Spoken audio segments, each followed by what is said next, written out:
A little while back, Andy Stanley, who's the pastor of our church, was giving a message to a bunch of leaders, and he used this quote by this other pastor named Craig Rochelle.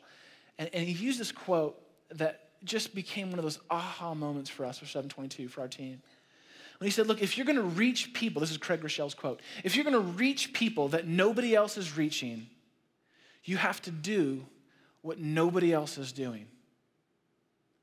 To reach people that nobody else is reaching, and we look across the city, we go, God, there are a ton of people that nobody else is reaching. This pastor said, if you're going to do that, you have to do things that nobody else is doing.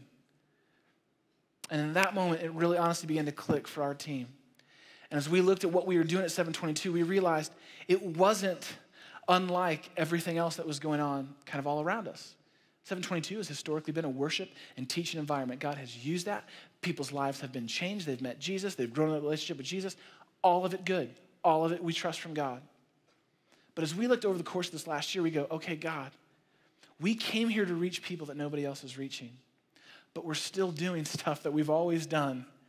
And as we looked around the city and we looked around even within the walls of this church, it's stuff that we're already doing.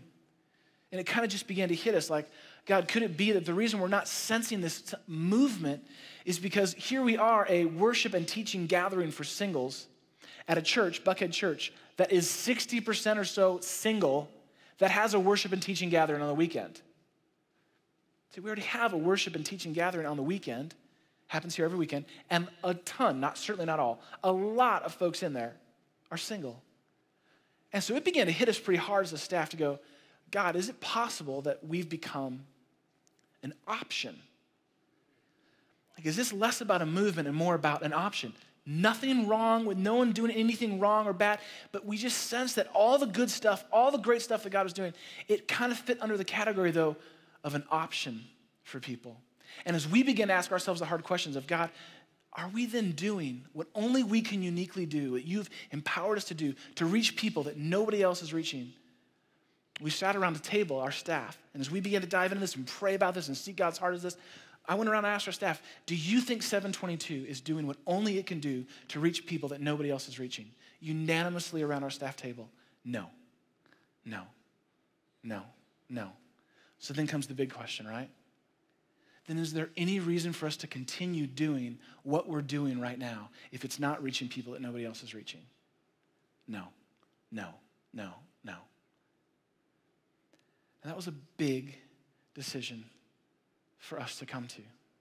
We believe we were led to that decision by God, unanimously around our staff circle. And as we began to talk to the leadership of our church, and we kind of led up in this one and said, this is what we sense God telling us about the future of 722. It was affirmed and agreed upon. Now that's a hard thing to come to because you have to understand who sits around that circle. It's people who are employed by 722. It's people whose income comes from your overwhelming tithe every week.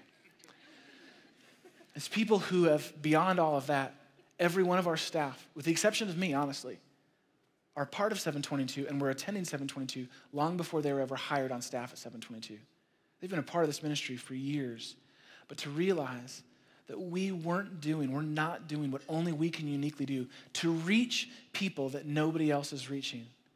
We just felt God say it. We're convinced it is not an easy decision, but we feel it's the right one.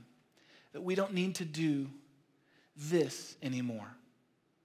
So what that means then, ultimately, is after 12 years of incredible ministry, of God doing unbelievable things we could spend the rest of the night, the rest of the week telling stories. I could tell you from my life what God has done through this ministry over the last couple of years. Our family moved from Chicago to Atlanta to be part of this ministry. It's not an easy decision, but we feel God is leading us to the right decision, which is to stop doing 722 as we're doing it now, for the purpose of seeking what's next.